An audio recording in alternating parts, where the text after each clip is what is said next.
A to Z India news पर यह खबर आपको हम अलीगढ़ से दिखाने जा रहे हैं, जहां इंटरनेशनल एडवोकेट ऑर्गेनाइजेशन के राष्ट्रीय अध्यक्ष सुधीर कुमार शर्मा से अलीगढ़ मिलने पहुंचे सुप्रीम कोर्ट के अधिवक्ता डॉक्टर AP सिंह। वहीं उन्होंने इंटरनेशनल एडवोकेट ऑर्गेनाइजेशन के राष्ट्रीय अध्यक्ष और bar council of Uttar Pradesh के सदस्य पद के प्रत्याशी सुधीर कुमार शर्मा से मुलाकात की, जहां उन्होंने उनके दुर्घटनाग्रस्त होने की खबर पर मुलाकात करने के दौरान उनका हालचाल जाना। यहाँ हाल ही में माननीय सुप्रीम कोर्ट के द्वारा वक्फ संशोधन बिल पर दिए गए निर्णय पर सराहना करते हुए डॉक्टर AP सिंह ने चर्चा की। इस दौरान अलीगढ़ में मुलाकात के समय संगठन के कई वरिष्ठ पदाधिकारी मौजूद थे, जिनमें राष्ट्रीय महासचिव मनोज सक्सेना, राष्ट्रीय सचिव प्रमोद राजपूत और अजय शर्मा, राष्ट्रीय कोषाध्यक्ष निशा भारद्वाज, विक्रांत भारद्वाज, भूदत्त मिश्रा, विजेंद्र सिंह, अशोक शर्मा, राजवीर, तरुण मिश्रा, कौशल और मनीष सहित अन्य अधिवक्तागण मौजूद रहे। इस दौरान उन्होंने वक्फ संशोधन बिल पर चर्चा करते हुए मीडिया से बात करते हुए बताया,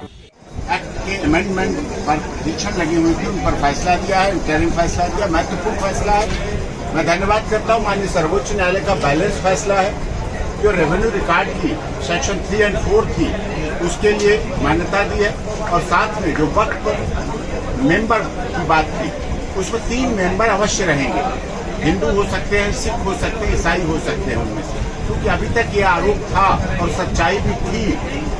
खाता न वही जो वक्फ कह दे वही सही। जिस जमीन पर हाथ रख दिया वक्फ ने उसको सही मान लिया जाता था, लेकिन अब ये माननीय सर्वोच्च न्यायालय का फैसला बैलेंस फैसला है, और जो लोगों की मांग थी कि वक्फ अमेंडमेंट एक्ट पर रोक लगनी चाहिए, वो माननीय सर्वोच्च न्यायालय ने रोक लगाने से पूरी तरह से इनकार कर दिया है। 3 सदस्य रहेंगे, इससे कि कभी भी किसी भी धर्म के व्यक्ति का अभी तक जैसे भूमि पे जमीन हो जाती थी, 10-20 रुपए किराए जमीन के लिए जा रहे वक्त के, जबकि वक्त की जमीन दीनी प्रयोग के लिए थी, लेकिन उसका कोई प्रयोग दीनी नहीं होता, व्यक्तिगत प्रयोग होता था। अब वक्त की जमीन का भी, चाहे IIT कॉलेज बनना हो, चाहे यूनिवर्सिटी बनना हो, चाहे अस्पताल बनना हो, सार्वजनिक रूप से होगा, और वक्त की जमीन का सर्वजन हिताय सर्वजन सुखाय होगा। और यही सबका साथ, सबका विकास, सबका विश्वास और सबके साथ न्याय की सरकार की कल्पना थी, जो एसेस्ट जस्टिस फॉर ऑल न्याय कहा जाता है, जो नेचुरल जस्टिस था, जो कहा जाता था, लेकिन वक्त के मामले में इस देश के लोगों को नहीं मिल पाता था।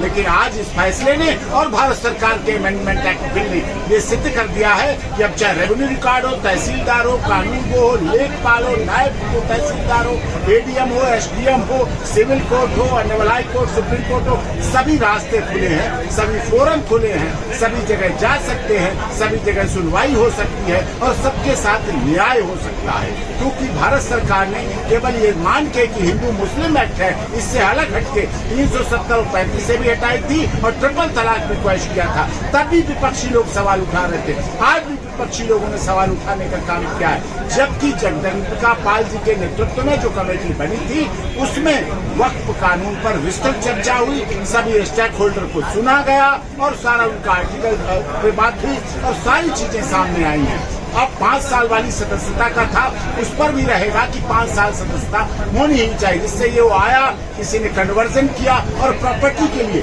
केवल जमीन के लिए, अधिग्रहण के लिए, कब्जे के लिए जो हो रहे थे, बहुत पुराने मौलाना मौलवी इस तरह से वक्त की जमीन को अपना धंधा बना लिया था, जबकि वो दीनी है। माननीय सर्वोच्च न्यायालय के फैसले का बहुत स्वागत। धन्यवाद।